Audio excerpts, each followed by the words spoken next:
Today's episode of the One Piece podcast is a little different, and because of that, it is ad-free. And instead, we are encouraging you to support any of the amazing charities doing amazing work around the world. The ones we're recommending today are Water Aid. You could check them out at wateraid.org, the Palestine Children's Relief Fund. And finally, please check out the National Immigrant Justice Center. So these are just some of the recommendations that, we had through a little bit of research, but feel free to recommend your own. And if you're not able to donate, let other people know that they can. So with that, we hope you enjoy today's episode.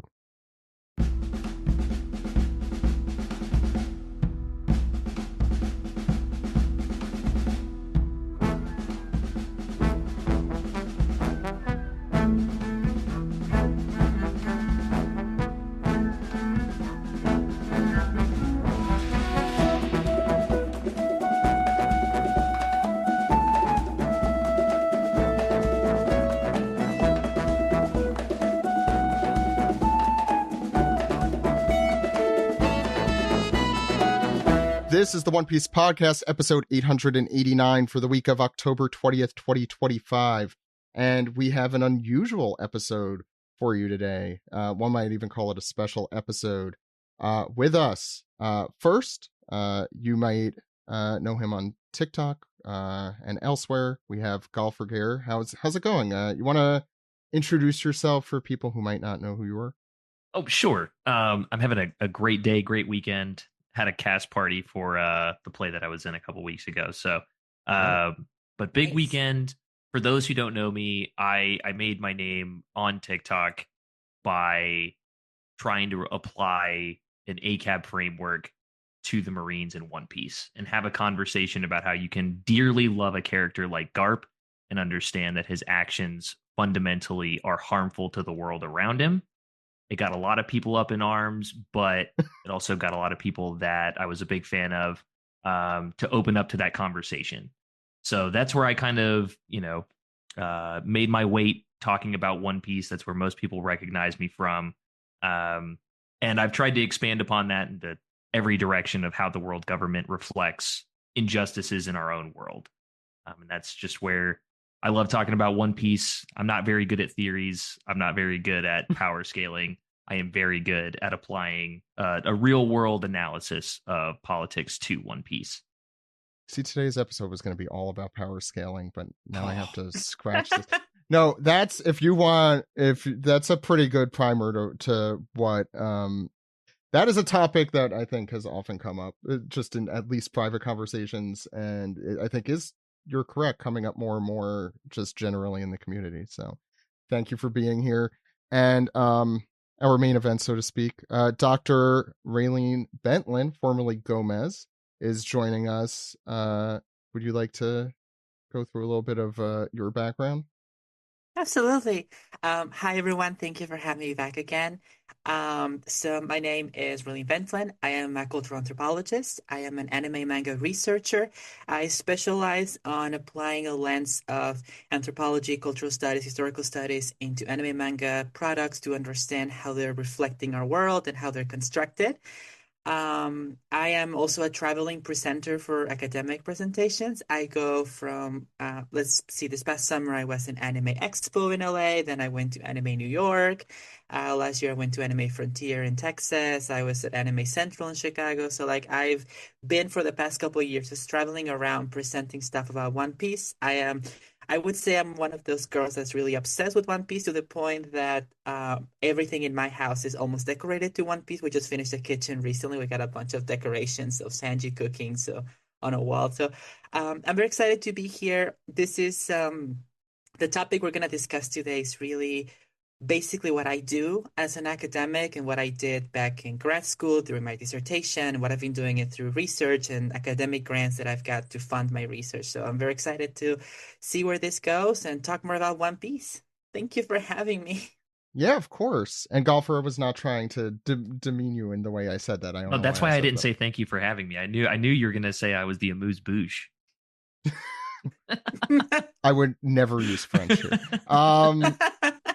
No, we're really happy to have you both on. Also, to have like a more the academic perspective, and also I think your perspective is unique, golfer, in not just because you've kind of made your bones in, as you mentioned before, in this sort of discussion, but I need some. I'm gonna forget everything about One Piece somehow in this conversation. It's just gonna leave my mind, and I'll have people yelling at me, who listen. So you're there at the very minimum to stop those people, and you could yell at me personally here. So, uh, Dr. Bentlin, Yes. I want to start. We had a conversation earlier in the week about kind of what we were going to talk about today, which is not something we usually do. We usually just riff here on the One Piece podcast. But I our conversation started very dour, obviously, with everything going on in the world. There's a lot of, and this is I'm gonna stop talking in a second, but there's a lot of very you know, concerning things happening, certainly in our country and certainly in your city. I know that are terrifying and make you kind of, question everything and yearn for better. And the great thing about this topic in particular, which I'll introduce in a second, is that it does kind of feel like a little nugget of optimism in what has just been a brutal, certainly 365 days. But I mean, it's been brutal for a while for a lot of people, but it just has felt especially harsh lately. So to give our listeners some insight, we're talking today about the One Piece flag and its use through protests around the world. And before we even get into everything, Dr. Bentlin, what were your initial thoughts when you started seeing this, personally? Right. So we have observed this phenomenon where different socio-political movements across the world are starting to show members of the protest showing the One Piece flag. And we can trace this back to early in the summer, late of the spring of this year when there were formal reports coming from news outlets. And one of the things that really struck me as impactful was realizing that a symbol that is so iconic, the Straw Hat Jolly Roger, was being mixed and kind of, in a way, integrated into this protest, and it was so resonant and almost a calling of inspiration or encouragement to the people involved in it. That to me was unique in the sense that you do not see this often. In media studies, cultural studies, we talked about symbology from products and things that come into society for entertainment. And normally you don't see a symbol that is so integral to a story meant for entertainment purposes as it is distributed, being used for a social political movement that spans multiple countries. I think that was the first thing that to me was so intriguing and what led me to okay, I think we need to not only follow this closely, but we need to really understand it and study it more. So hopefully today's discussion we can really delve into some of the nuances and specifics of this topic, which I think is fascinating. Golfer, what about you? What were your initial thoughts seeing the flag in, well, we'll get to exactly where and how, but yeah. Besides the general excitement of just more One Piece fans, the more the better at this point. Yeah, we always say that here. That's our mission. It was the very first link in the document that we've got with all of the different videos and articles together. There's an ABC News video that does not mention the Straw Hat Jolly Roger whatsoever. It's not about One Piece. It's about the different political unrest that is generally kind of anchored in Gen Z across the world. Multiple different times you see the Straw Hat Jolly Roger. They make no acknowledgement of it, but you see it 3 or 4 different times. It'd be one thing to see a couple of times, at different protests. There's always fans of something. I bet if you went out there, there'd be people wearing the gi that Goku has in Dragon Ball Z. But to see how central it's become to even small parts of those movements, and to see people be able to rally behind that, and to use One Piece as kind of a vehicle of inspiration, and then hope that while we don't necessarily have happy-go-lucky rubber boy to punch away the bad guys, we have ourselves, and we can use Luffy and the gang as inspiration, that they can make a better world, so can we. So I'm gonna post hopefully updating links and stuff in the description for wherever you're listening to this or watching this.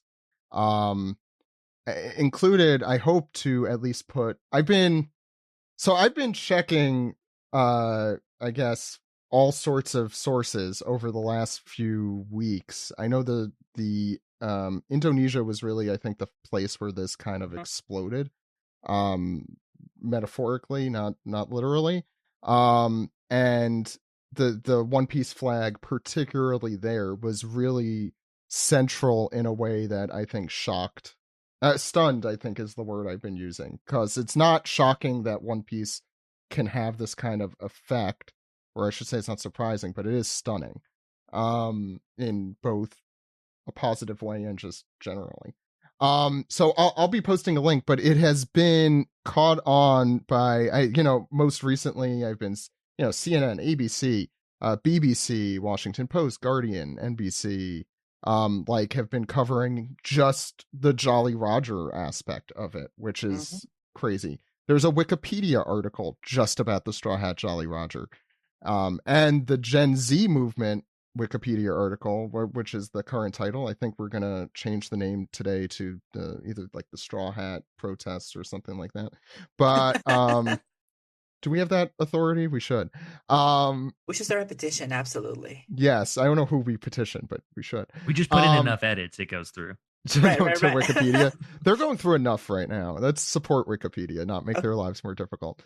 Okay, so listen, listeners, help us out with this, please. So, but the Straw Hat flag, as you mentioned, not even like specifically, delineated on Wikipedia, but it's, those are the images of the protest. It's that flag. And I was searching today, so we're recording this on the heels of the second No Kings protest that took place yesterday as we record here. So we're really making this timely. But just seeing people be like, why are there One Piece flags everywhere? Like, not, I think I've just been so inundated by this, as I'm sure the two of you have been, that I'm like, how do you not know that One Piece has become such a cultural phenomenon that's starting a literal revolution in many countries?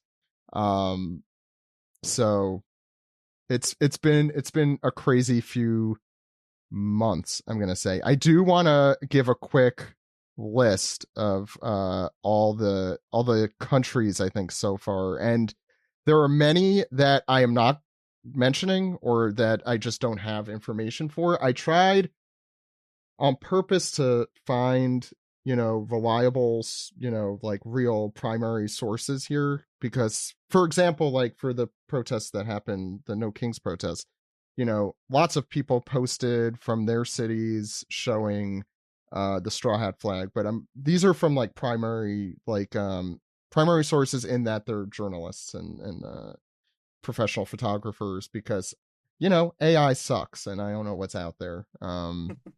So we have Nepal, which we'll definitely be talking about, Indonesia, which we've already talked about, Madagascar, that's a big topic as well, Italy, during protests both related to social issues in Palestine, France similarly, the Philippines, it's been a major symbol there. Morocco, it's been spreading a lot more. I think their movement is called the 212 Morocco 212 movement. Mexico, Ecuador, Brazil, Peru, Thailand, Argentina, Belgium, Bulgaria, in the US, in Portland, Chicago, New York, Washington, LA, Charlotte, Gainesville, Miami. You know what I realized? I don't have any from Canada. What's going on with that? I'm sure there are some there that I just don't have. It's been, and I think to get it back to Dr. Bentlin here. So yeah, again, that's why I'm I want to hear the anthropological uh reasoning here. Um, we talked about the intercontinental aspect of it, and Yes. I'm gonna throw it to you there. Yeah, no, that's definitely a higher step that we're seeing the phenomenon take in. So there's a couple things to consider here. Traditionally, in human studies, historical anthropology, we've seen movements that take on symbols that kind of dominate certain regions. Sometimes they can go through continents, but it's usually between one or two, never more than three. One of the big examples is back during the French Revolution time. We saw a lot of the ideals like fraternité, liberté, all of those ideas kind of go into the South American countries during the revolutions and be adopted into the series of movements that came decades, if not centuries after. But for us to see a symbol of a franchise at this point to be spread across four continents at this point, it's kind of safe to say that it is a world phenomenon and that it is happening at a speed that is unprecedented. Normally, political movements to be sharing similarities like this takes sometimes months, even years, even in a world media status that we live in. But this has happened in the span of 6 months. In such a short amount of time, we're seeing such a prevalence of the flag being used. And something that is important to consider is there are barriers among these countries and these continents between the cultural groups. There's a language barrier. There's also a accessibility barrier to the content of one piece, whether it's dubbed in the language of that area, whether it is available as fast in the manga publication, the anime episodes coming out. So when we see such a variance culturally and politically, but that the symbol is still prevalent, that just goes to show how resonant the essence of the One Piece ideas and foundational notions are. We see that the message is not getting lost in translation. And that is honestly, I think, remarkable to see. There's been actually country responses where they have demonized the symbol. There's some countries that even have said that flying the flag is, treason against the current government. There's also other protests where the government has been dissolved. Madagascar, I believe, like the leader kind of Yep. stepped down and dissolved the government. He didn't just step down. I think he flew out of the country. Right, right, right. He Yeah. escaped. Yeah. So we're seeing actual uh, cause and effect of the use of the flag in the protest to inspire people that are also leading to some change, like globally in a lot of areas. The power that these protests across the world are carrying, and having the symbol as a banner for it is something that anthropologically we have not seen that much. I mean, something that I could compare to is that there were periods of time historically where, for example, the Christian Crusades back in the Middle Ages, where, different countries would send their knights to try to propagate Christianity against Muslim and other kind of groups like the Romani or the Morani groups in parts of Europe using the cross as a symbol. That's a very different context, of course, very different motivation. It had to do a lot with monarchies at the time, but that is one of the few examples that I can think of where a symbol has spanned across so many different movements that involve rebellion and conflict and just political change. So, I mean, it's really fascinating. With Madagascar in particular, so I was searching earlier on Blue Sky, and there's a user uh Urkion Rafosa who posted so you've been seeing the Malagasy uh hat on the straw hat. I don't know Hmm. if you've seen, yeah. I saw the picture, yeah. So it's been, and I saw someone else post, like, I don't know how used it is or if it's used at all, but I saw someone post the Moroccan one with like a fez. And I do think that's a really creative, at least, use of the Jolly Roger. But it is crazy. Any picture in Madagascar in particular has, at the very least, the custom version of the Jolly Roger. Um, I don't know where I was going particularly with that, but it's been, you're right. I mean, we've had at least, so Madagascar, the president fled. Nepal is, I think, the one where the most striking images involving the straw hat flag have been. Mhm. I don't know if either of you want to mention, I guess, kind of either your reactions to those or um, kind of your thoughts seeing them that front and center. Well, it's just something that's, I would say, almost impressive. Especially the like the burning, if I remember correctly, it's the Nepalese parliament, and then Mhm. Yeah. it's the gate, and then someone has put the straw hat Jolly Roger right onto the front of it.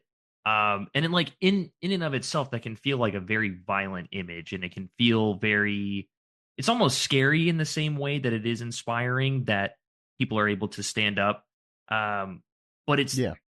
it's the resonance of One Piece and kind of the clear ideas of wealth disparity. Now, I was doing a lot more research on Madagascar rather than Nepal because I was trying to stay on something that was a little more current. Mhm. Well, But like Nepal I saw is coming back a little bit because there's a whole oh, is there more going on there at from this what I point? was reading, yeah, the prime minister. So they got rid of, I think, a lot of the other ministers there, like the cabinet members as we would know them, I think. But now like the prime minister is like, I'm not going anywhere, and I think Even though it's they elected a guy off of Discord and tried to install him. they did that in Um, Madagascar, I know, right? Didn't they? I thought that was I Nepal where they did oh the because they took did the oh yeah, no, finance you're right, you're minister right. and paraded him into a river, and then they elected. Now the guy, I believe he was a previous prime minister, but I'm curious. Now this is probably one of the hardest parts of doing any of this kind of research. At least Yeah, as and somebody I'll who has not done this before, is the translation through Western media. It all Mhm. feels yes, very generalized right now. This all Right. feels very it's I feel like it's lacking kind of the minutia of yeah, what is absolutely. actually going to be needed in order to truly change the Nepalese government. The only thing I've really seen about Madagascar with installing a new leader like they did who was part of the military, all I've seen is he's adamant it's not a coup, even I though the thought previous president came from a coup as well. See, now I'm just gonna say something completely.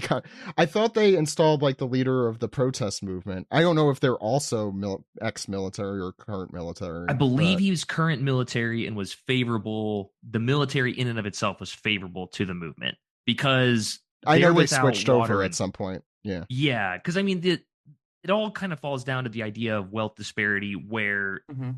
like I was researching Madagascar's economy and like the mm, GDP is $545 per capita compared to 80,000 in the United States. Like the number seems unbelievable and unreal. yeah, So the clear understanding of wealth disparity, kind of like what you see in One Piece, right? These people don't have water 12 to Mhm. 16 hours a day. They don't have hmm, electricity 16 hours a day. That's also going to affect people that are within the military. So eventually they kind of sided on that point of view. Um, but the idea of like down with the celestial dragons, like there is energy, there Mhm. is infrastructure that needs to be mended, but it's y'all's fault that it's not being mended. But the tax man shows up on time every month. So it's the idea of unrest, and I don't want to deal with this for the next 60 years. yeah, That no, was like really resonant in Madagascar because some of these other countries like are extremely, are extremely poor as well. But that was the lowest I could find, where it was just like even at that level, um, how bad does it get before people are really ready to step in on their own? And really take it into their own hands, and then use the Straw Hat Jolly Roger as a symbol to unify under. Right. with Nepal, I think it was also. Um, I mean, I know the Nepo babies thing, and also we've been talking about Nepo peace recently, and I Mhm. won't spoil what's going on in the actual manga, but that it is kind of, I don't know if ironic's the word, but One Piece definitely does have a thing of if you are entitled to something, that does not mean you can oppress. Like Wapol is an example that comes to mind. All the evil Doflamingo. There are a lot of like examples of that. So I completely get the idea. And income inequalities equally. Wano is kind of a great example of that. It's a really like we get the food, you don't. I mean, it's exactly that sort of thing. Um, Yeah, it's like One Piece is providing the ideological blueprint to understand how to function in this status or states of inequity, especially economic inequity. As you know, we're talking about Madagascar. I One of the areas that I got very interested in was Morocco. I actually had colleagues from back in grad school who did their research on Moroccan populations and talked about the language diaspora between French and more like regional cultural languages. So I reached out to one of them actually, Dr. Marvel, and I kind of talked with her a little bit about what she felt because she is in Morocco right now. I was like, "What have you seen? Can you give me a different perspective?" Because sometimes I feel like news outlets, as objective as they try to be, they portray or they present a more generalized, easy to digest version that might not have all the nuances that we need to understand. And it all goes back to the wealth disparity. We have populations that are really, really disappointed and have lost a lot of hope for a better economy from every single politician that comes in. And a big aspect of that is also the corruption that exists in the systems that has become so blatant that even the population is like, we know that these people are only functioning to get richer and we're getting poorer. And that's what incites a lot of these movements to happen for a change of regime in terms of the full economical system. I do I was in Morocco like at the when the pandemic started, and I do love that country, so I do hope that they do find some uh that I think the thing about this is that One Piece does in an easy to digest way express these really obvious issues. Like they're Mm-hmm. very, but they almost like could call attention. What is it like? Sometimes they're like hidden in plain sight. Like we live them every day. Depending where we are, obviously there's different levels of it, and we're in different places on those scales personally. And um, but One Piece, as I think we've just made only a couple of examples to it, but it really shines a really bright light on it. Um, I think we're seeing something like the Bello Betty effect in oh real yeah, you life. mentioned that. You know, I almost feel like her devil fruit has really taken shape into the Yeah, series, and the more we watch it, the more people in the world watch it, they just get inspired to fight for justice. yeah. We, I mean, they're going out and raising a gigantic flag. It's except instead of the revolutionary flag, it's the Straw Hats flag, which somewhat synonymous even in the series. I mean, I Right. was thinking about this the other day. Just the revolutionaries existing in One Piece is kind of this gigantic, like, I don't know about you. They almost feel like the most sympathetic party next to the Straw Hats when you read. Yeah, Right, you have this group of people that they normally recruit from the countries they're liberating, right? So you're getting the people that have been directly hurt by this very I would say maliciously strategically designed system in One Piece to keep the inequities existing sustainably. So you get all the people from the countries, they join your cause, and the revolutionaries just want what I would say is an actual fair world for everyone. I mean, we don't know what's the final motivations in some of those characters. I don't know if Dragon is just so disappointed with the Navy and everything he saw that he just want to fight it, and but maybe there's something more. Maybe there's something they all know. But we have former slaves, we get people that have been pretty much tortured and utilized like objects where the celestial dragons become like the generals of the revolutionary army. Like there's a lot of symbolism coming out of that I think will resonate with anyone who's living in a current life state right now of economic disparity, extreme poor, or wealth lack of, and things like that. and we talked about it. I had an outline for this that I'm already feeling like I've accidentally thrown out. But we'll get there. But I think we have been talking about particularly, and I'll be as spoiler free as I can, the recent events in the manga, the recent flashback in the manga, the amazing um gift of being able to travel and to being able to meet people around the world, and speak to people around the world of different incomes and backgrounds and all of that. For me personally, even though it's been a while since I've had kids, but it's been such a inspiring and just like, wow, everyone is dealing with what they're dealing with, and seeing like the income inequality around the world, and here, and seeing that everyone is kind of in the same boat, so to speak. um and everyone is reading One Piece, I assume. It has felt unifying and resonant, um and like I completely get it, like how, we are all kind of, you know doing the same thing here. Yeah, sorry, go ahead, golfer. I think the question becomes too, does One Piece have the staying power that it has if it doesn't resonate from chapter one?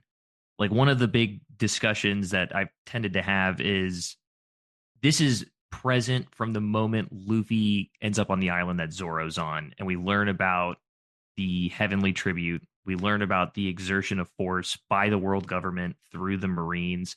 If that is not something that is so innately relatable immediately, and then every single chapter afterwards, having an example after example, and even just with just the Straw Hats when it comes to Chopper and the idea of having proper medical care for everybody around you. Nami's with a pretty heavy topic of like human trafficking. Like you can absolutely look at her as Yeah. someone that was trafficked. Usopp living your dreams. That's he might have the lightest one outside of him as like a person, but like the people upon his island and Kaya and the idea of like being taken advantage of. And then every single Straw Hat outside of that, if it doesn't resonate as well as it does it exist this long? Does it keep the attention of everyone who's reading it this long? Does it inspire as many people over this period of time? And I think that's, I'll try not to like, I know when we start talking about Oda too much, because there is a bit of an aspect of divorcing the work from the writer. Mm-hmm. But if he wasn't in tune with these things, at least early on in his life, um, could he have written such a resonant story? I think is like always a question that I've had, especially as he's grown to be, some estimates are $250 million worth of wealth. And yet he still is able to tap into these ideas. He's never grown out of applying a better world, meaning the most, to the titular character, about the world around them constantly needing to evolve to something better. And then using literally like geographical representation of wealth disparity. Like literally just having the rich live on a gigantic ridge and everybody lives below them. Yeah. And everything that they've done to reinforce that hierarchy, to have kind of the wherewithal to present that in a story for this long and not really lose sight of that is extremely impressive. And I think it's a big reason why it's so easy to grab onto this. Even if you just started One Piece, 2 weeks ago, you can find those examples in there. Or if you've been reading it since the first chapter dropped. And I think it's really exciting that a lot more people are having these conversations really frequently. Like this is coming up a lot, especially in regards to like it's also getting backlash online. Like people are thinking that you're taking too much from it, or you're overanalyzing it, or you're begging the story for these kinds of aspects. So to see it like be this persistent is really impressive as just like a form of media, and how much like people like take to it is extremely inspiring. And I Very well put. Yeah, go ahead. I was gonna say, I think following what you're saying, Gary, is that One Piece does start like from the very beginning, East Blue, like even Luffy saving Zoro. It poses to the readers and the audience a question of, can we trust in the system that we exist in? And that it's a question that, anthropologically speaking, is very essential for someone to understand their societies. And our current human like world, the way we exist, we are on this social contract of a society where basically we're part of a society and we put the faith, trust, and money into the ones who like lead us or like are governing us. And we're gonna get security. We're gonna get a stable structure. We're gonna get the needs met, things like that. But what we're A new seeing in World all Cup of stadium. right, exactly. But what we're seeing here is in all these protests is people are actually criticizing that. Is like we put all this faith and trust into our governments and we're not getting the basic needs met. We're not getting running water, or we're not getting electricity, we're not getting a path out to lead us out of a poverty state. And One Piece puts that question on the table from the very first chapter. If we Mm. cannot trust the Marines, who are the ones that keep the peace and keep us safe from the evil pirates, who can we trust in but ourselves to then take matters into our own hands? And I think that's why it's resonant from chapter one to the whole essence of the story so far is that people see that and like that's what I'm living through right now. When they're in these countries that under certain systems can be considered third world countries, they're like we're not getting the basics of what we want as just citizens of this country, and it can be extrapolated to any other country itself. I think that's also a lot of what kind of fueled the No Kings protest that we saw yesterday across the country. Is like people are demanding, we want the promises that were given to us, or a promise that the system is going to work for us, the governed, if we're going to trust in you as the governor. Yeah. I think the concept of a republic or democracy has like tons of promise. However, it is often exploited in like kleptocracies and oligarchies. And what societies end up festering into sometimes. Mhm. Um, like I think that is what really is fueling that protest, and unfortunately, is here in a lot of countries at the same time for whatever reason. Here we all are in kind of the same boat. Um, and I Yeah, no, I think it's certainly resonant in One Piece. Like, I think particularly what's really crazy, like, so Golfer, you had mentioned separating the art and the artist with Oda. I feel like, I've always Oda has always seemed apolitical to me. However, his story has always seemed extremely political. Um, and you kind of mention his, from what I hear, Oda is kind of embodies the Monkey D. Luffy in every way. And Luffy also kind of embodies that contradiction of being both apolitical and also extremely political. And there's something really, I don't know, almost gives me chills, like the idea of the leader, the revolution that happens because of people just striving for making things better for their friends and their neighbors, um and and strangers, equally importantly. And I think that's kind of where the subtlety is. Like when people say One Piece isn't political, it is extremely political, and they're wrong. And if this news does not prove that, I don't really think anything will. To the people who think that it's apolitical. Oda, on the other hand, I wonder, and we're like psychoanalyzing at this point if we do it, but I wonder how much he is just doing writing the things that he thinks is right. And I feel like he's moved further left in his opinions generally and certainly has portrayed more and more egregiousness in government. I think one of the things that originally appealed to me about One Piece was like it felt like it wasn't black and white. And recently I feel like those distinctions are becoming clearer and clearer, and the world government is looking worse and worse. Like, even if the individual people might be striving for better, they're certainly creating bad. Um and it feels like what an inflection point in the Mhm. story of One Piece. And the story of our civilization here as we sit here in 2025. It's been resonant in more ways than one, I feel like. So Yeah. There was a creator that I've followed for a little while that brought up something pretty interesting. She is an educator in Japan. So she teaches about feminist literature, especially Western feminist literature, and teaches it to folks at like Japanese universities.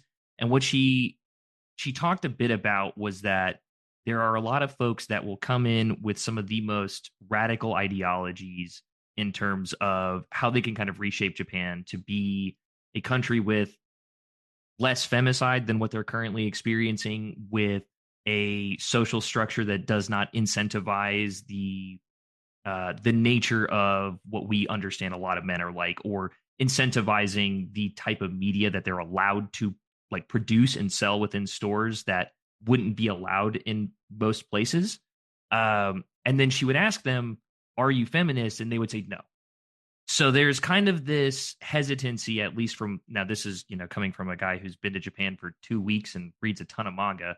I'm trying to just relay what I've learned from from folks that do live there, have grown up in Japan. There is a hesitancy to put any type of distinction upon yourself, but your beliefs can be extremely radical. So like I imagine if someone sat Oda down and said, like, right, let me try and define anti police state structures, or and put a label on it, and are you that? He would say no. But then what we see in One Piece is obviously someone that has a massive disdain for the idea that the state is always correct in its violence towards people, and that you can, even if you are a part of that apparatus, you can abstain by your own intentions. Your intentions are greater than the sum of violence committed against a lot of people. And that's kind of like one of the things that I fell in love with One Piece about, was that is a tough conversation to have anywhere that has a police state structure where there's no accountability. It took an entire country of people protesting to get one guy who was caught on video killing a man a proper conviction. Mm-hmm. And that's just the one we caught on video. And so to see that in a story where it questions that idea that you can still be good even if you are supporting a structure that is demonstrably evil, and it all kind of comes back to GARP in that way, where it's you see what, I won't say what happens, but you see what happens in the manga, and now you were a Marine for the next 40 years. Mm-hmm. And we might have an inflection point that might, change the kind of sympathies towards him. But there still becomes that question of, what's going on and you have the power to change things, but you don't. And it kind of goes to every police state structure. And, especially a lot of these countries that we're talking about, generally these movements need the support of the military. At the end of the day, because the military is comprised of the common man outside of, maybe the absolute top levels. If we just flattened it to as evenly, into one piece as possible, it becomes the celestial dragons that are owning the government and, still have electricity, say in Madagascar, where they still have electricity and water. They're still allowed to shower. But can you get the apparatus behind you that now defines how much power you actually have? You actually reminded me of the whole plot line that's happening recently, which shouldn't be a huge spoiler, but that the celestial dragons having their food, the revolutionaries absconding with their food. I wanted lobster, Akainu. Yes. I wanted lobster. Right. And yeah, it's well, first of all, I mean, this kind of gets into another point I want to talk about. Comedy and comics are a just brilliant way to, and accessible way to kind of get across those messages. On the main podcast, we were talking about a series that's very important to me, Mouse, by Art Spiegelman, which looks like it's a bunch of anthropomorphic, but it's a story of the Holocaust, and it's really able to convey those kind of serious messages in a way that looks accessible. And that's so important. And One Piece does that. And when we try and do an elevator pitch for One Piece, sometimes I mention how it's this kind of like candy wrapped, but like very serious middle. Like you're looking at it and it looks wacky, and it is wacky. And then you get to the center of it, it's like, oh, we're going to be discussing genocide today, or something like, or we're gonna. I mean, there are millions. There are many examples. Like I think of like the O'Hara flashback surrounded Mm-hmm. by everything else, or Mm-hmm. Chopper's flashback on a much smaller scale, or Kuma, or whatever it may be. There are like so many heartbreaking and also vitally important sorts of stories, politically and also um, just uh, emotionally, that are held in One Piece. And I mean, first I want to ask the two of you before. Well, I don't know, Dr. Bentlin, how long ago this may have been for you, but before you got into One Piece, was there any clue to either of you that this might have existed inside of it? Like when we first like when I first started like reading it or watching it. Like even after chapter one, like, Uh, or just looking at, or just hearing about One Piece in the ether without having read it. Um, At least for me, no. I think I'm coming from a perspective where the idea of enjoying anime and manga as part of the fandom in those early stages of my life came with the taboo that you were going to be part of a smaller section of the population that was more into like video games, sci-fi, fantasy. That wasn't going to see a lot of mainstream, and there were a lot of stereotypes around people who enjoy those kind of areas. Obviously, misconceptions and things that are not accurate. So for me, I joined One Piece because I kind of stumbled onto it after I finished watching my very first anime was Fairy Tail. So after that one, I was looking for another like adventure type of thing. And for me, the big selling point was the introduction of Goldie Royer talking about like, you want my treasure, go find them. Like, well, I want to know what the One Piece is. And that was like the big thing. But it took about an arc for me, like East Blue, to understand that One Piece, and we talked about this, I would argue that One Piece, it is entirely political, but it's not political in the sense that the adjective has been used in recent decades. It's not political as it is guiding us towards certain ideologies like Marxism, communism, socialism. It's not doing that. It's not indoctrinating people into a specific strand. It's actually truly political in the sense that it's sharing some kind of purity on what is the human story of struggles with power. So it is political, and I would say um, in a more prime version. We're seeing what actually is the representation of the struggle with economic disparity, power oppression, hegemonic powers at play. And that speaks so much to the human experience, regardless of the decade, the century, or the millennium, that I think that's why One Piece, it's purely political, but in a it gives purer a sense. voice Right, to, absolutely. Golfer. Did I had a bunch of buddies that watched One Piece, and I really thought it was just Happy Go Lucky Rubber Boy. I had absolutely no idea what I was getting into when I convinced my wife to start it. But the when especially the first, you meet Captain Morgan and all that kind of stuff. I was pretty used to like animes and mangas. Um, Having a little like sprinkle of like state power violence and stuff like that.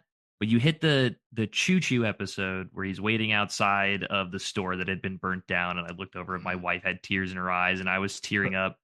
So I didn't know even at the very beginning that it would get to a level where I'm talking on a podcast about protests that are hoisting the straw hat Jolly Roger. But even did I? pretty early on, you can hit a point where it hits really hard. Like it can hit really, really hard, really fast, for a million different reasons. So I think I got through the candy exterior pretty quickly. But like that's what also sold me on it, was that it is Happy Go Lucky Rubber Boy, but we're gonna deal with some pretty heavy stuff here. It's digestible, and as for your end and for Dr. Bentlin's, it definitely gives a voice to things that are very hard to say. Mhm. um I know, like, there's a reason that Robin's "I Want to Live" moment is like the if not the defining moment of the series, one of like the most impactful, and it's because it gives, you know, I don't mean to put any words in anyone listening's mouth, but I think it gives voice to struggles, you know, with we've talked about this a lot on the podcast, but just mental struggles, feeling like you don't belong, isolation, um demonization. There's like so many difficult things that are expressed in like one panel or one page of a manga.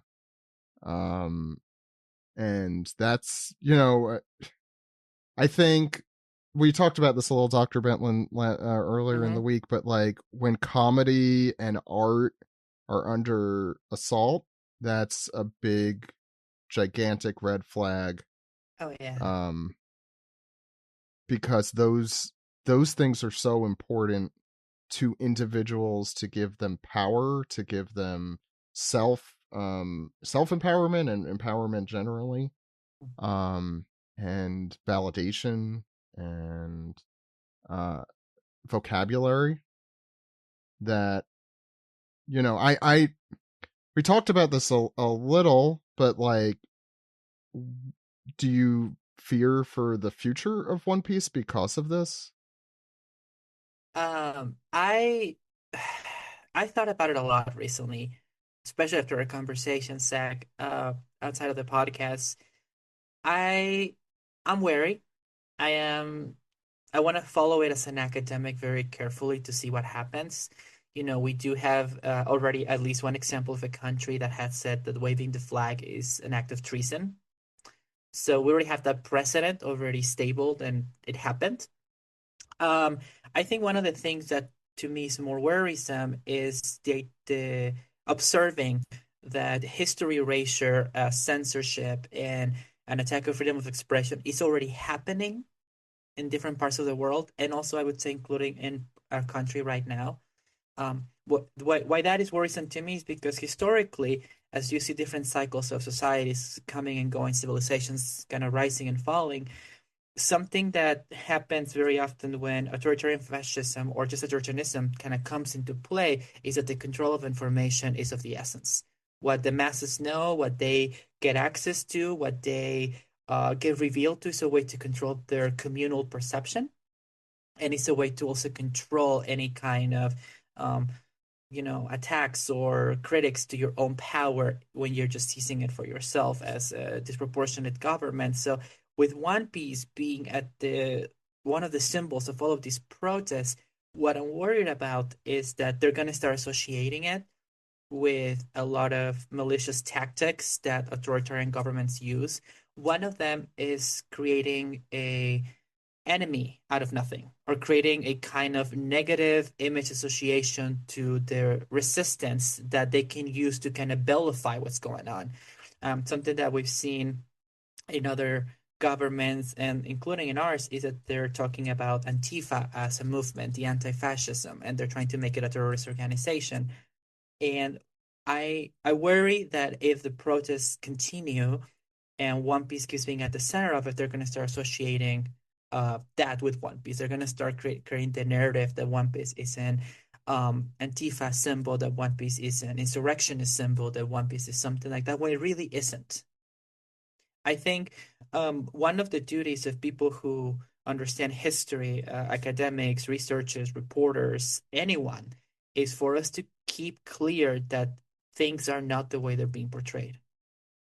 One Piece is the symbol of a lot of this freedom that is gives the people that read it. So it's a story about justice, about finding what's fair and what works for everyone.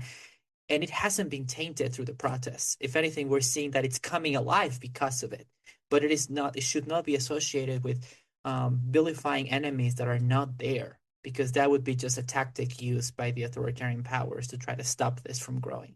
And to me, that's very important. I have actually shifted. I'm working currently on a paper, hopefully soon for publication, on understanding the true nature of the symbol of the Jolly Roger and Nika, as you know, as a more, I think, one of the more iconic presence in the story, so that it's not twisted or it's not influenced negatively by what's happening throughout all of these movements.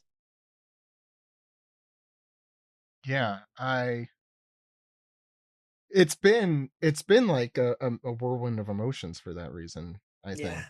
As a One Piece fan and as a fan of just freedom generally,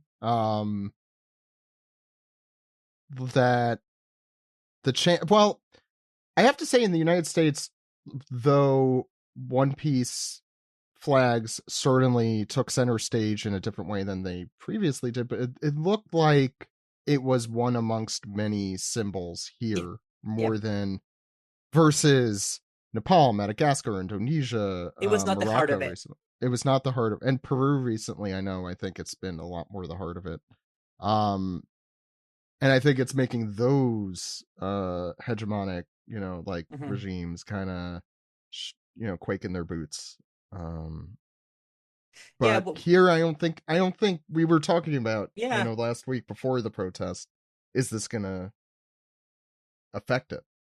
I think, at least for just speaking strictly to the US, I think it's safe in essence until it's a threat to capitalism. I think that's the big thing is, and not even necessarily within the borders of the United States, but if one of these movements was happening in a country where we have vested interests in some type of natural resource, and this happens to any country that decides to take away the ability to invest in their natural resources and get it for pennies on the dollar.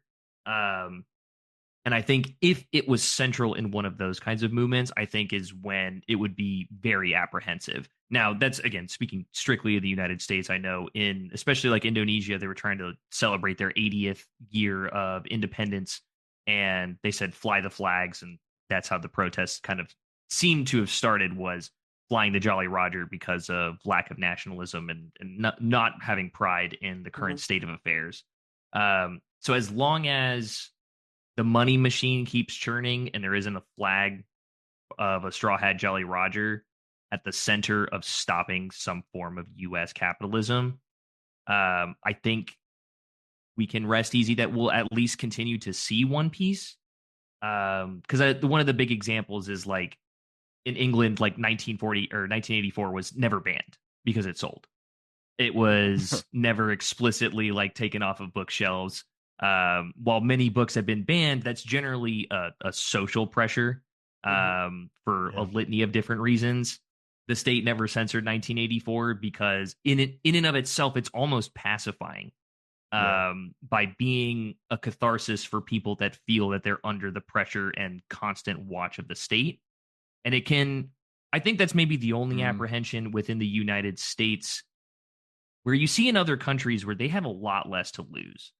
Like they have they're in much more dire straits than the average person is in the United States in terms of economically. Economically, even as bad as the United States can be, when we're talking about like GDPs below $10,000 per capita, we're talking about people that make $2 US dollars a day, and that's how they have to live. That economic anxiety can create a lot more hostility towards the people that are in power. A lot of people in the United States fear that type of civil unrest because if any downturn happens, they're like absolutely terrified of, which is fair. Like, and it's kind of the idea of any revolution is kind of scary. I'm not even talking about like a full like societal revolution, but just even Any questioning change? this, I'm any Yeah. change, questioning the state, questioning the apparatus. Hmm. Hmm. And that's the hardest part to kind of translate to this is that while like we have like the No Kings protest, um, what's the quantifiable questions? Like one of the things I kept seeing yesterday was we're gonna have the ICE officers take their masks off. And I was like, well, we shouldn't have ICE to begin with. Like that, it's funny how Yeah. like the Overton Yeah. window shifts, and while we Yeah. may be protesting, and it's a rightful thing to Body protest, and I believe, cameras or yeah, yeah. Yeah. and like I 100% believe that everyone's heart is in the right place. It's just it feels like things have shifted so far to the right because of the stampede of kind of liberal capitalism and what it allows. Hmm. Um, we have ended up at a place where that's the ask. The idea that like state violence now has to have a face on it. Instead of And stopping not it altogether. instead of not ripping people out of their homes, it Mm. becomes, well, at least I want to know that John's doing it.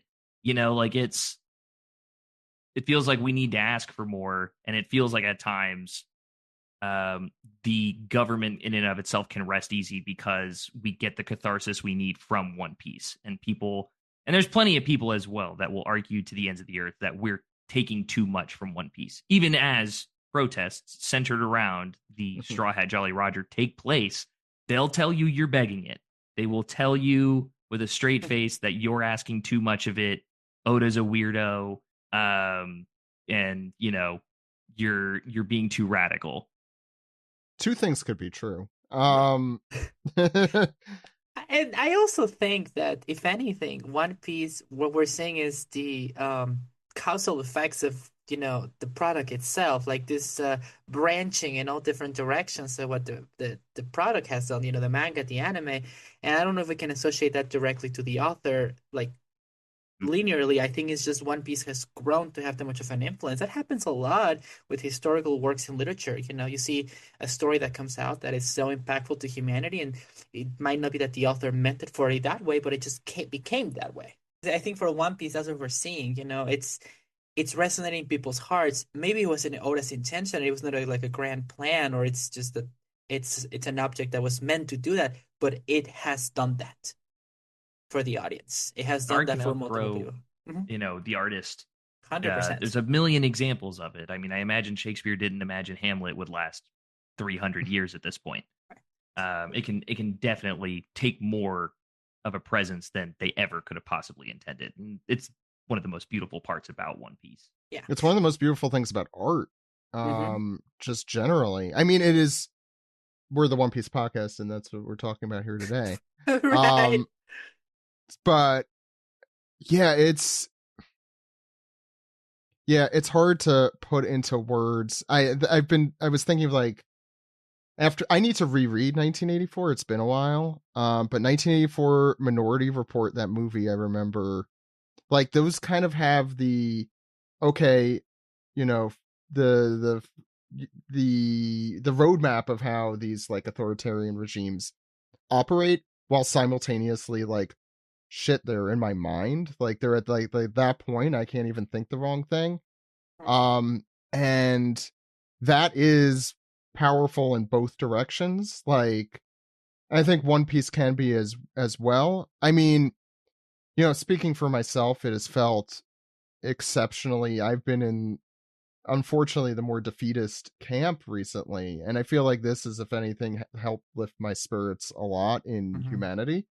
Like, I have faith in humankind. It's more of the oligarchical aspects that we've really been seeing. I don't want to say shine, but really becoming kind of the focal point of all of our societies. If anything, becoming more clear, I think. Yeah, that's a better way than to say than we're letting those oligarchies shine. Finally, it's been inspiring to see. There's like, I mentioned my Judaism, which has obviously been really just tough to see everything happening in Palestine and in Gaza. Personally, it's been, but, like, for me, I'm not like a religious Jew. I am a cultural Jew, and like, ethnically, and the Holocaust is something that's really, like, very present minded in growing up, and just being like, you're part of a group of people that everyone hates at all times. So, like, for me, that makes me empathize and sympathize with those who are being oppressed more, just speaking for myself here. Because when I see other people going through that kind of crap, that kind of awful, the kind of criminal behavior from governments, it is enraging. But it's like, what can I do about that? And I don't know the answer to that. But I will say seeing I do feel like a gratefulness to the fact that, you know, the series came into my life, obviously, but that it's also, you know, being used by people to find hope in hopeless situations, to find empathy, Mhm. even if it's from a manga in these like really dire circumstances is very inspiring for me sitting here today. Well, I think One Piece has become a cathartic outlet for a lot of the anxiety that grows inside a person when they feel hopeless or they feel like they have no agency in a lot of these major structural organizations that construct our world and our societies. You know, when they feel like they don't have a power, they don't have a say or a voice. One Piece through the story gives you that at least that capacity to connect with the struggle, acknowledge it, name it, Mm. and go from there. And sometimes that's more powerful than anything else to get started.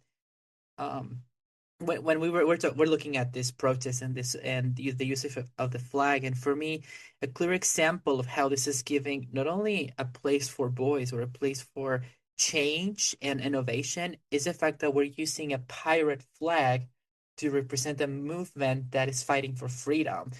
Now, historically, I mean, as a cultural anthropologist, I've done a lot of research on piracy in general. A lot of my academic papers have to be prefaced with I have a strong foundation of understanding what piracy has been for our world, especially for Japan. So I can tell you that the idea of a Jolly Roger, which was first mentioned in one of the old books talking about Captain Kidd and the iconic pirates of that era, was that a Jolly Roger was a symbol of fear that all the pirate vessels were carrying, and the reason they had a cross made out of bones is because that signified this is the place where you die if you see this flag. This is a place where they will find you, because we don't leave anyone surviving, because they were mostly merchants and looters who were attacking all of these vessels at sea to get rich and then take it to the ports to exchange and live like a life of basically an old version of black marketing around through all of these things. So for centuries, seeing a Jolly Roger on a vessel in the middle of the sea coming towards you meant that that was it. Your vessel was going to be attacked, was going to be ransacked. You were going to either die at sea or you were going to be taken as a slave and then be sold out in any market or recent port. But through the power of One Piece and what the story signifies, it's almost like people completely separated the idea of fear and danger and honestly just this kind of malicious intent, and then they added hope, they added encouragement, unity, and that's what the stands at the beginning of the front of the protest are doing. And I think that subversion, that transformation also speaks of how much agency and voice One Piece is giving to the audience that are participating in these movements. Golfer, did you have? I don't know. If you... I mean, I absolutely just kind of like love the framing of that and the way Dr. Bentland put that. But because like anecdotally, like I was in New Orleans a couple months ago and just learning about the pirates that like took care of the entrance to the Mississippi River and just kind of hearing how lawless they were and how they ran Mhm. this part of New Orleans. And um, specifically, like one of the characters that's named in One Piece on Blackbeard's crew is Lafitte. Like John Mhm. Lafitte Mm. was the guy who basically ran the outlet to the Mississippi River. And to take something that, for one, also didn't really live that long. Like pirates were not nearly as prevalent as stories would probably make us think growing up. Mhm. And to take something that is lawless, outlaws, debaucherous, basically villainous groups of people, and to reframe it into at the core of what they like, what it really was seeking a way out of the South, at least specifically in the United States, a way out of the not tyranny, but just the way that the South was governed, even though it translates into some pretty heinous things that they did. But the idea of freedom away from what could be translated as, like a world government apparatus. These are people that owned slaves and they did a lot of really bad things. And a lot of these like pirate crews took in slaves and used them. And that's why they wanted to be pirates was because it was a way to stay away from the U.S. government, or at least in the South at that point in time. And so seeing a lot of that and seeing the framing of like just the Straw Hat Jolly Roger in and of itself about chasing that freedom and kind of nurturing an aspect that throughout most of human history that we've known pirates was a bad symbol. And now it's leading towards a unifying symbol of freedom. No, absolutely. I want to add something here. I think this kind of goes to speak about One Piece as a whole. So one of the oldest texts that talks about piracy is written by Robert Ritchie, which some people believe is a pen name. We don't really know if that was an actual author, but it's about Captain Kidd and the history of piracy, or Warriors of the Sea. That's another title for that book. It's a very old text that has been spread around Europe that talks about piracy. And one of the things that was very interesting in this book is that it was the first to present a classification of pirates. Basically, what could pirates be? Historically, they could have been merchants that would come to ports to exchange goods. They could have been looters that were just trying to steal and ransack, or they were government officials that were hired to protect their ports or attack foreign ports. But in any of those classifications, we never saw like a freedom seeker or like a justice fighter. So see, that's a very modern ideation that I have argued before in some academic panels. One Piece started for the East.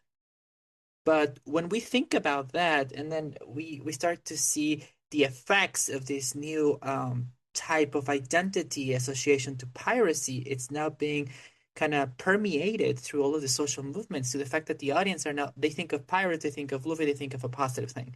They're not going to think of the negative historical centuries-long association of fear and destruction, and that's impactful in itself. I mean, obviously we had big franchises like Pirates of the Caribbean that came out, from the cinema world, that was very impactful to see the kind of black and white gray areas of piracy. But One Piece predates that. So when we really take a look into no, yeah, absolutely. One Piece is before Pirates of the Caribbean. Yeah. So even though Captain Jack Sparrow is very recognizable and everything, I feel like Luffy is still a little more. That's more about a ride in Disney, I think, than No, my association with One Piece and real life pirates, the amount of we talk about real life pirates on our podcast over the last 16, 17 years is minimal, is infinitesimal. Like, because it to me, obviously when you're elevator pitching the series, it's about pirates, but also not at all about pirates in the way there's no one really with an eye patch, no one who says R. No, there's one guy with two peg legs, right? Or one peg leg. No, one peg leg. I'm thinking of a different. Wait, did Ishiki have like two peg legs? Or that's what I was thinking of. No, those are swords. The swords. Oh, and then Zeph is the one. Zeph has the only one. Zeph, yes. But when we see the eye patch, that's when the story's going to be. That's what That's what Oda said. Yeah. You get one eye patch and then we're done. That's all you get. That's all you get. Oh, come on. People don't have eye injuries. I mean, actually, a lot of people do, but they just close their eye forever now. Or they're Sabo and they just have a cool scar on their face. But the amount of people that have lost arms and legs and like all other kinds of, but no eyes. There's a lot of what was that called? Like a body horror. In One Piece, but yeah.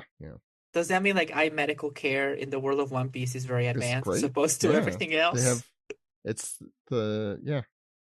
They only have a great ophthalmologic department there. That's all they got. Except for Mihawk's Island. He just said, Zoro, you gotta have to suck this one up. Yep. Oh yeah. He's missing. Yeah. Why doesn't he have an eye patch? Cool. Well, he probably lost it and he can't find it. Well, crazy that we still don't know what happened to his eye. He hasn't even mentioned it, and for the amount of flash, would it be funnier or never to find out? Is the question there? Like, should that just be forever a mystery? What if he just opens it? He's like, "Oh, it was fine the whole time. I just wanted to keep my eye." That's the best possible answer. There's a non-zero chance. The people who love Zoro want him to like awaken some power and open the eye, and it's the same pattern as Mihawk's eyes. I've seen the bad fan video stuff that's out there that's very popular. Or the Naruto kind of thing, right? Isn't that the other one? He opens his eyes and there's a Yep. Sharingan. Yeah. Sharingan, Or Renega had something. Yeah, no. Anyways. Well, okay, to try and segue. I was trying to pitch this series to you. It was pitched to me. I only just finished it. I don't know. Golfer, have you watched Orb on the Movements of the Earth? Yes. So I am like 30-ish chapters in. They I haven't read it yet, just actually, but yeah. Oh, okay. So I won't say anything. I only watched it. Yes, it has. I saw it I at watched Kino. it all. I haven't read it, but yeah. Oh, gotcha. They just found the girl with from the thing they put up on the board because they need help with. Oh, you're in a good part. I like that. Right. I like that section. So I saw the volumes at Kino, and every once in a while, because it like fell on the floor or something, they stick a 10% sticker off or the 10% off sticker on it. And so I picked it up, and I've absolutely loved it. But like many series that I've started reading very recently, Kingdom took over all my time. Oh, I need to read that. Yeah, I need to read that too. The English release is coming out next month, and I am dutifully going to buy it every single month. Kino's going to be sick of me by the time it's done. Yeah, Kino's sick of me. They've been sick of me for years. But I do want to say, I do a podcast about this because I was really into One Piece and wanted to talk about One Piece. So having just come off of finishing that series, I really want to talk about it. It's just top of mind. But like, it is really inspiring. Like, all of these messages are really in that series. So that's my elevator pitch. The importance of writing and knowledge as like a tool, and it's a lot about the Inquisitions too, and there's Romani and all that stuff is there. Is it perfect? No, but it's really good, and I haven't seen very many series. I don't want to say ever. I haven't seen too many series like seriously tackle those kind of really resonant political issues, and also I'm an astronomy nerd, and it's about that, so it's a good combo. But like, I am very optimistic that I'm hopeful that this won't scare off the anime and manga industry from pursuing like these really important sorts of topics. Yeah. I don't think it will. I think if anything, it's becoming more of a motivation to do it. I think we've seen an evolution of the shonen genre in the last 2 decades, where it had, like, if we look back at Astro Boy and then Dragon Ball, those series that kind of create the foundation, we see a lot of the sometimes cliche situations, a lot of the comedic habits coming up and up again. But now shonen that's coming out in later years, it's really touching into those questions of ideology, of notions of humanity and idealism, things like that. So I think it's going to continue. I mean, Attack on Titan, Shingeki no Kyojin, it did really well for a while, and it was even banned in some countries because the political undertones, or overtones, if you want to put it at that point. Yeah, that's why I dropped it, is because it had the other side of the aisle political overtones, I thought. But I never finished it, so maybe I'm wrong. But yeah, it's a hot topic on I've heard how it tackles the ideas of the subjugated group can actually end the world. Yeah.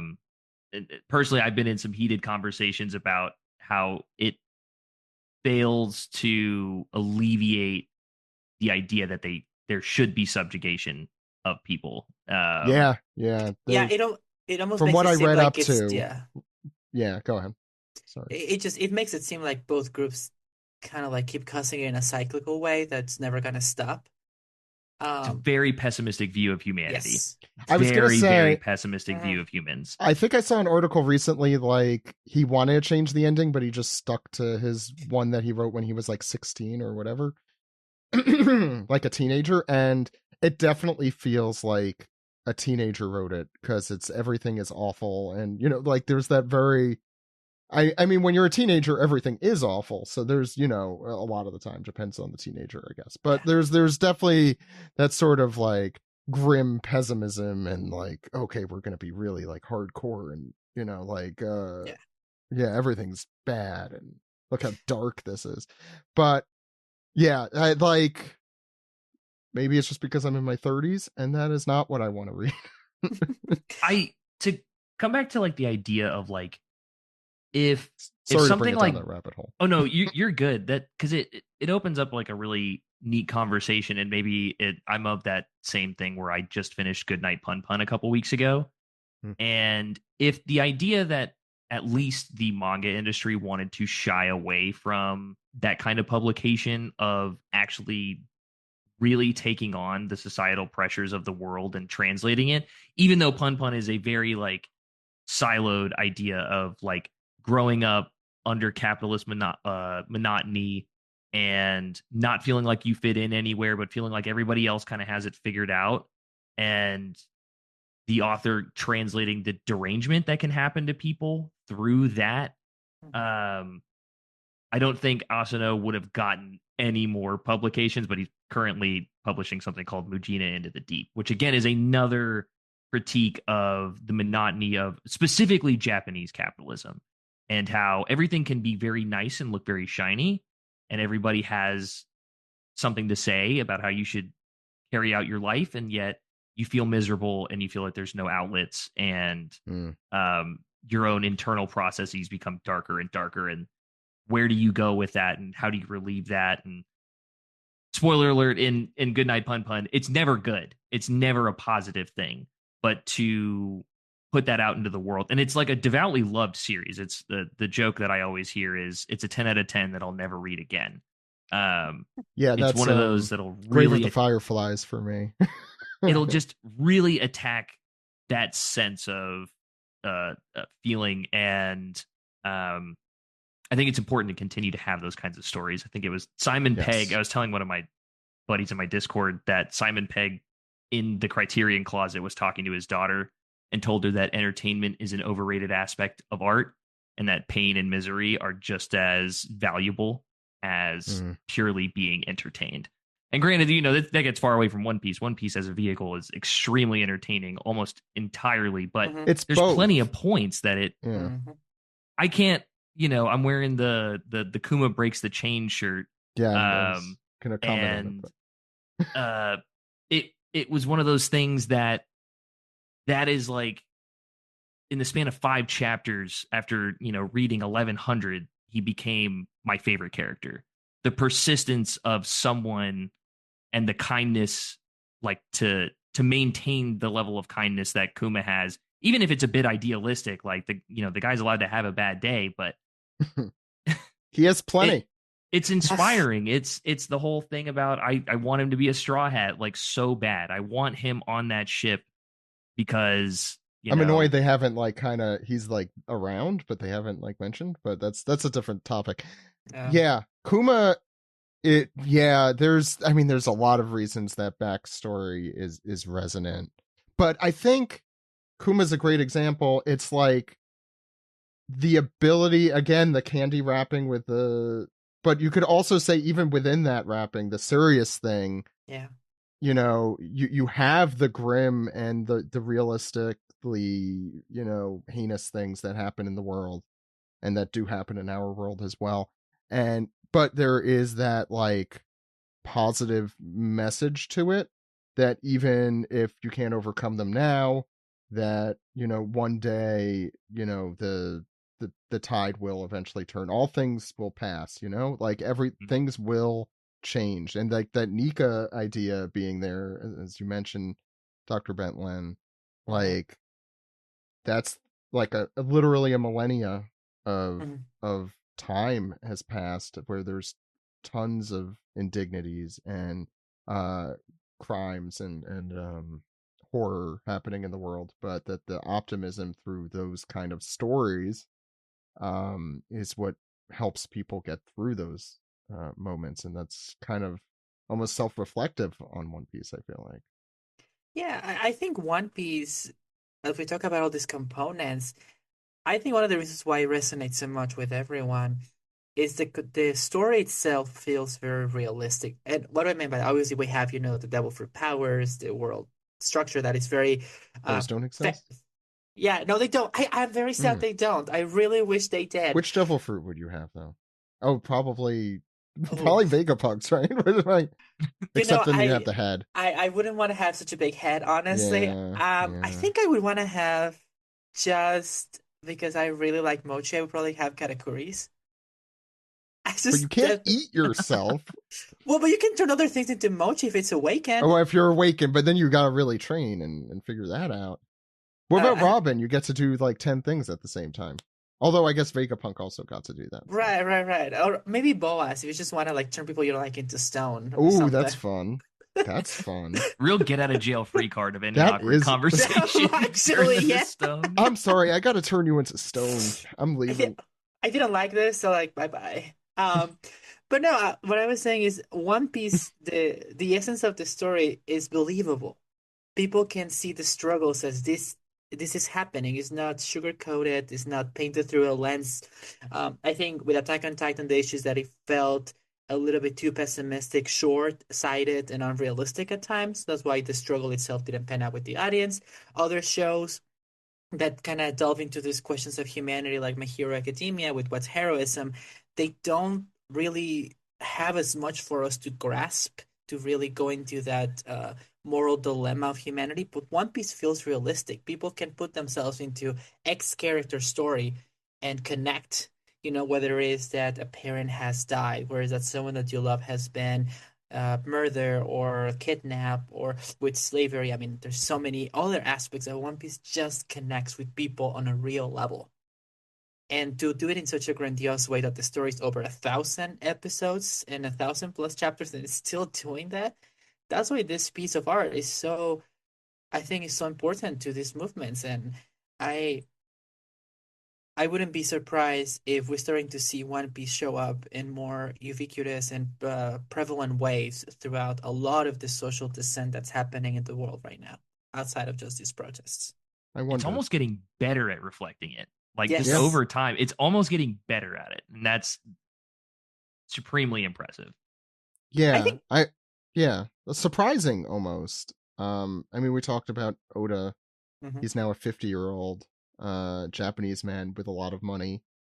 Like, why? How is he doing that? Like that, I He feel still like lives is like everything. he's dirt poor. Every time I see the SBS questions on what he eats, Oh yeah, no, he does. But he also has a giraffe, like a full-size giraffe stuffed out. I don't know what, and he has the shark head on his toilet. So he's living extravagantly in those he's ways. got some nice knickknacks. He's for Yeah. sure got some nice knickknacks, but He's he, definitely permanently a 12-year-old from everything we've seen. And I think so, like Luffy as a character, which is I think kind of one of the main motivating, like, what does the straw hat flag represent, like, to get back to the brass tacks there. Luffy, as he says many times, is not a hero. He just wants to make sure he gets his meat and make sure that other people don't get their meat stolen from them, I guess. I forget the exact line, but like he has this realistic tangibility that's also kind of idealistic. And Well, he's not like a hero in the traditional sense at all, or even Luffy, in the Luffy says it. He's not a hero. yeah. and I'd He doesn't argue a hero would never proclaim themselves to be a hero, regardless True. of what other shonen manga are going to show us. He does what's right when the moment calls upon it. Right. And he does it because it is, to his core, the right thing. Like, you feel his righteous anger. I think that's really something that the righteous indignation just generally is what a lot of people over the world are feeling like. I saw, sorry, let me pull it up, but there was the drawing that, the daughter of Bill Corbett, drew of Luffy punching, the president, in the face. As a celestial dragon, dressed as a celestial dragon, and there's that sort of catharsis, I think, in Luffy, in that if he sees someone doing something wrong, he just tells them to their face or tells them to their face. Either like whether it's Kobe, you know, needing to just stand up for himself, you know, like even if it's the hard thing to say, he has that, you know, in him. And I think that's something we all strive for, or at least idealize. Like I wish I could be in the position to, you know, tell truth to power. Um, Yeah, the I think idea of that resonates. righteousness. Yeah, the idea of Yeah. righteousness in One Piece is humane, is believable, it's not Hmm. idealized or performative, so it comes within real limits of what a human would be. And I think that's Yeah. what makes it so identifiable. Um, you actually, speaking of performative, the performative justice thing I wanted to touch Mm. on. Uh, because there's that Doflamingo quote that's also another quote. Do you have the site for that? Because I don't have that in front of me. I don't know if you... I don't have the specific paper, but I know there's an anthropological historian that she wrote in a lot of different political studies that the people who are in power get to determine what's justice and what's not, and get to determine the course of history, and they get to control also what history is provided to the audiences. That's like the general gist of the quote. If I find it from the original paper after a dive, I'll send it to you, Zach, because it's actually very interesting. She wrote that after World War One, Mm-hmm. and she was kind of saying that the winners of the war get to determine what justice will be for the world. I think that there's a reason that quote is so resonant, and that's because it's like Yeah. it's basically it is a real quote, like from Doflamingo. I remember going through that chapter in our manga recap in 2010, as I aged before your eyes. That that was so poignant in a way that Oda had never really lifted something that I could think of up to that point, at least, that's just so just directly like this is from our world in such a tangible way. Mm-hmm. And it's, and boy is it true. And we're living through the lens of like, you know, whatever justice came before us that won. Um and it gives the reader a critical eye that I don't think they necessarily would. It's like, oh, maybe if what Doflamingo is saying is true and the Marines we know are bastards, um, maybe it's particularly Sakazuki, who, you know, sitting right there. Um, Just boiling. maybe our world is a little bit twisted as well. Like, you know, it's an important tool that Oda, it's like one of the few times I could think of like Oda just very directly saying the thing, Mm-hmm. because he doesn't usually. I feel like he usually just shows, he doesn't tell. Um, Yeah, it's that and existing is not a crime are the two big ones that I can think yeah, of where he Yes. I saw really just kind of signs for puts it that. straight on there. Yeah, Mm-hmm. yeah. There's a couple of those moments, and when they happen, they come with a don, as a One Piece fan would say, as I would, and I did. But yeah, like there are a lot of those moments, but they do feel, he saves them for when they're crucial. But we are getting them more, I feel Mm-hmm. like. Um I also wonder yeah, if it's because yeah. the story is coming to like a big climax of towards the end that we're getting more of those. Or maybe it's Um, our world is coming to a I I mean, hope not. yes, honestly, I think it's just Yeah. happening simultaneously. The What's day the we old start, quote? I don't want to live through history. I just want Yep. to, yeah. I want to stop living through big yeah, historical Big events or historical once in a events. lifetime events. Yeah, we've had a lot of those recently. you As a know, as millennial, I could say I'm done. I would say as an academic, I love seeing them in person because I can write about it, and it's like super Okay, exciting. well, As a human being, I'm like, can we stop? I'm kind of invent a tired. time machine and then you could, Right. I would love to go and like observe from afar and just yes. be like, okay, yeah, and just write Yeah, about but you it. could also stop awful things from happening if you have the time machine. But that's a paradox. Do I make changes and Ah, that affects the whole timeline? always paradoxes with you. That's why Oda Um, hasn't. That's why Oda yeah, hasn't gone back in time yet. he's only gone forward. Yeah, Toki's devil Once. fruit. That's Yeah, why. yeah, That's yeah. yeah. Yeah, no, if you go back, that backward time travel doesn't work. But that's a whole other topic. Um, were there any other points that we want to mention? I feel like these mostly came out relatively, you know, smoothly, right? Like naturally. Yeah, I think the next thing for me, as an academic person, is to see how much of this continues being relevant for the movements as the months go by. I kind of want to see if it's just like a big influx at the beginning of it, and then it's gonna kind of die down, or if it's gonna remain consistent. And also, if at one point with Shueisha, Toei Animation, Netflix, or even Oda himself would acknowledge that this is happening and I provide a think statement. think the thing I've been comparing it to is like Star Wars in the United States. I feel like at least Mhm. I see a lot of like Andor is a great example, great series, um, of like really seeing it up front. I could never imagine Disney saying anything, Hmm. for so many reasons. I think Call for Man had mentioned a few of them. Um, capitalism, but like I don't know. Shueisha might be a different animal there. Like, Mhm. if you mention it though, do you help your cause or whatever that may be? Like, I'm sure Toei and Shueisha have different opinions than Oda, probably on like how what's happening right now. They're probably not thrilled about it, if I had to guess. I don't know that, but I think they would probably try to distance themselves from it as yeah. to, solidify that they're not causing it directly, like they're not promoting it. Well, I like think in that would, Madagascar and Nepal, where like actual regimes are changing, yeah. um where there's actual toppling of portions or full governments, and there's a big straw hat flag in front of like a fiery parliament building. Like, can you get away like with not saying anything?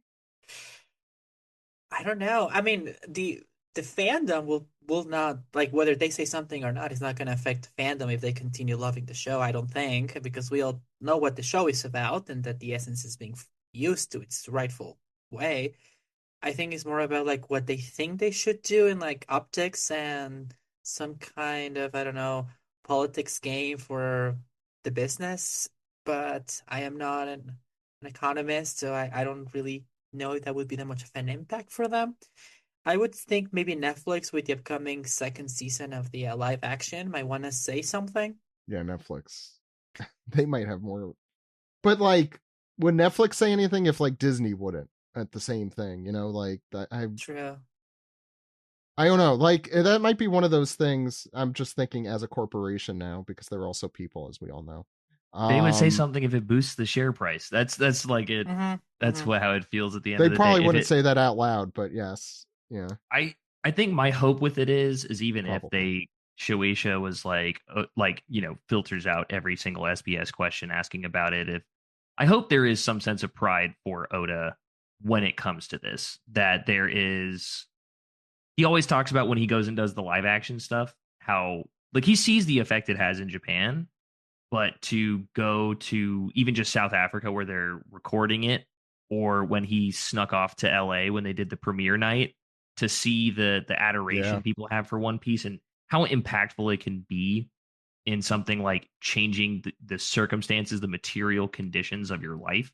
I hope there is some pride in that. Like he obviously doesn't own these movements. These are you know the Straw he Hat has enough Jolly money, but Rogers. he does not own them. He does not own them.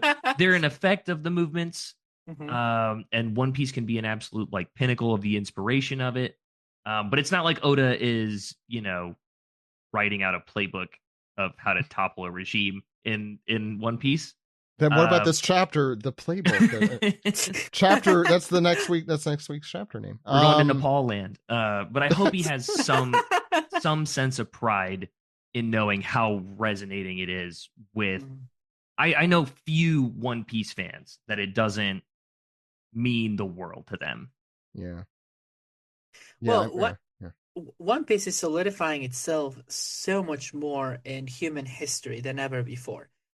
From being the best-selling manga series in human history to the World Guinness records they retain to all the monuments and media impact that it had from Japan to the United States to South America, and now for it to be causing this propagation of the symbol across political movements in more than four Making continents. history. Right.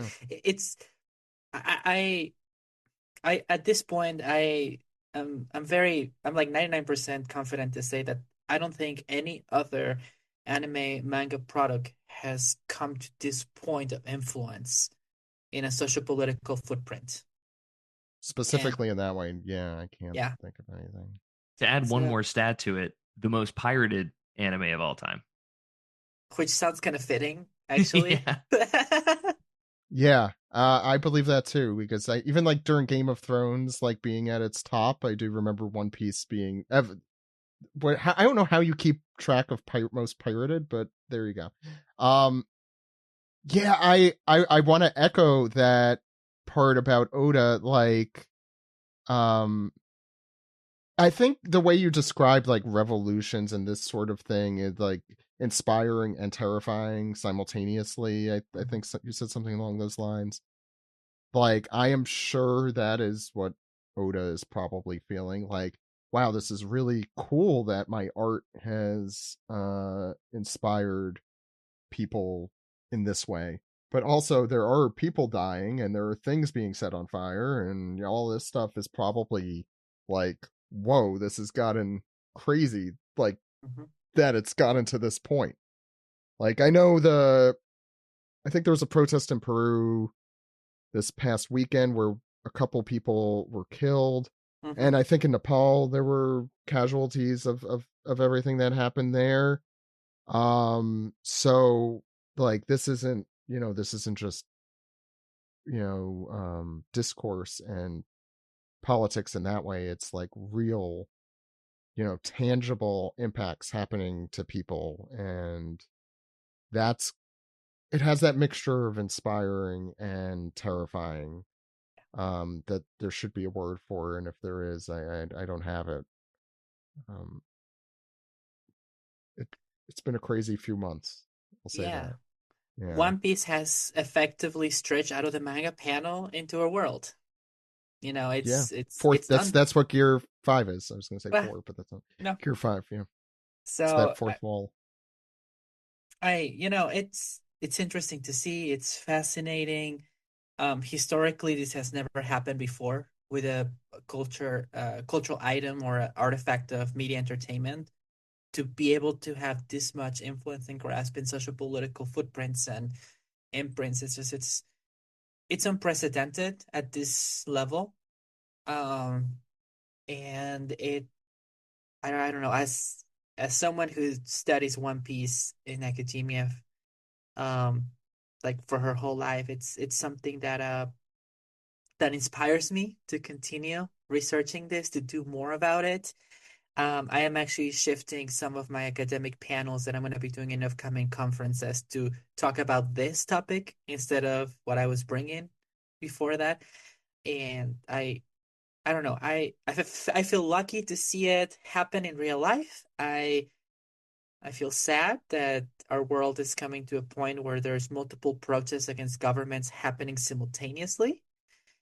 Um, but that's the era that we're in, and it's so identified with One Piece, which is also likely scary. When we find so many similarities between our world and their world, that's when things are not going great. But we have One Piece to connect and to continue inspiring us. So I'm standing hopeful. At least that's what I'm trying to do. Call for thoughts on. If we have not hope, we have nothing at all. Yeah. Well put, both of you. I'm sure we will come back to this because it is continuing to unfold as we sit here today. I don't know if we're like what end of like this wave we're on right now, if we're at the crest or an ebb or what. But it definitely is, I think you both put it well. It's like this inspiring thread going through this very, very devastating time. We're done living through history. but we keep, I think, keeping history in mind, as Dr. Bentlin has like brought, examples that, everything is cyclical. There's a reason why a lot of these themes in One Piece are resonant, and that's because they've happened before, and they might be happening now, but they've happened before. Like, I doubt very much of this is pulled out of thin air, like much like Oda's character designs. Those, on the other hand, are probably pulled out of thin air. Wait, But people don't have like 4 sections on their arms? I have 6 chins, and whatever. What was that red? What's the name of that? Whatever. The guy in Egghead. He's in the anime now, I think. Oh yeah, the one that has like multiple chins. He's like a Yeah, vice he's admiral. freaky The looking. Vice Admiral. Yeah. To be fair, he is based, I think, on a Sentai show. I think we talked about that before. So he didn't pull that out of thin air. I picked the one, Red King, I think is the name. Anyway, I thought you were going to not say he important. pulls the color schemes out of thin air, because I saw the stuff for That all he of does. for the Holy Knights today, and I was Volume 113, right? I think so. It's funny. I do want to give a shout out to our artist Sai, who did predict Gunko's color scheme somehow. I know I have labeled her a prophet.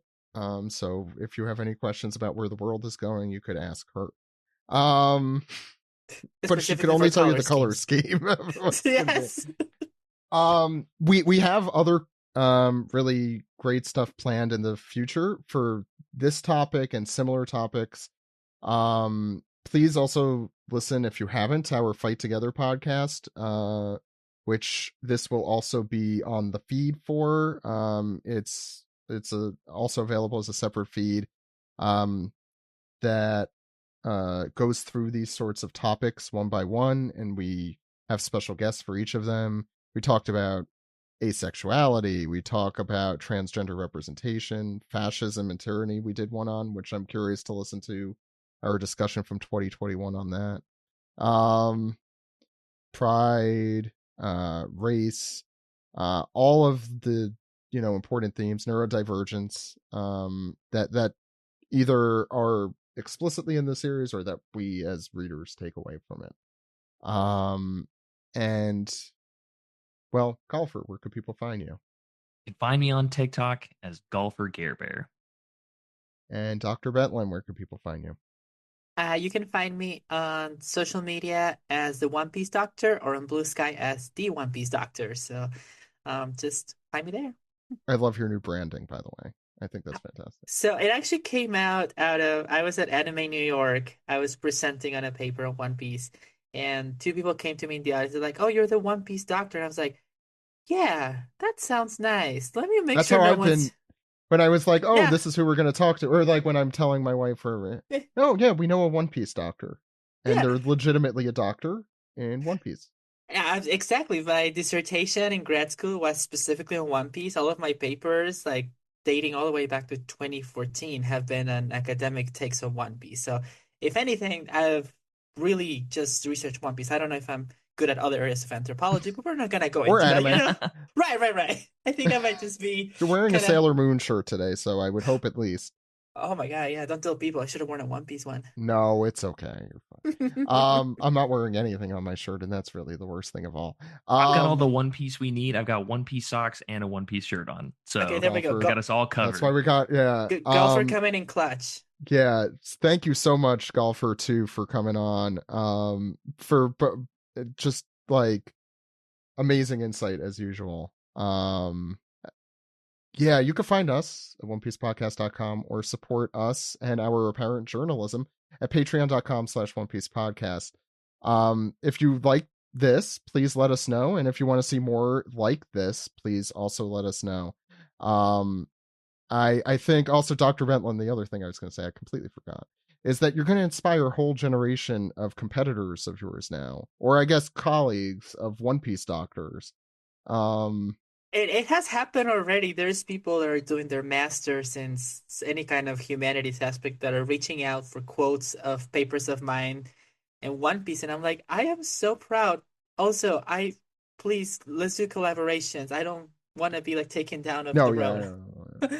But no, it's super amazing. The more people research, the more they do. It's wonderful. That's what we're here for. To see more of knowledge being spread out. Absolutely. Yeah. And I do hope that if there somehow are journalists that listen to 2 hours of us talking about One Piece, listening, that they do reach out to Dr. Bentlin for like someone who really knows their One Piece and also knows their anthropology and like historical. Yeah. So I'm saying that right now. Thank you. Yeah. Um yeah, again, you can follow us patreon.com/One Piece Podcast, One Piece Podcast, wherever you get your podcasts. We're gonna have at least one more of these kind of shows in the coming weeks, so keep an eye out on your feeds. Please also subscribe to the Fight Together One Piece podcast series, wherever you get your podcast. We will be putting these episodes on there as well. And hope to come back soon with new episodes of that series. That's something we've been hoping to do for a while, but scheduling is impossible as adults. We will be hopefully continuing to post images on our Blue Sky account of these protests and the locations that they're happening, so you could keep an eye there. And we're gonna post all the links and stuff from this episode in the description, so please check those out. There are some really incredible articles, crazy articles, stunning ones, videos that it's really just crazy watching a video about a regular, like a not regular thing, about like, a current event. It's like, oh, there goes the Jolly Roger, and there's 10 of them in the background or whatever it might be. It's yeah, the times are changing and they're crazy. So for the One Piece Podcast, my name is Zach. We'll see you next week, everyone. Goodbye.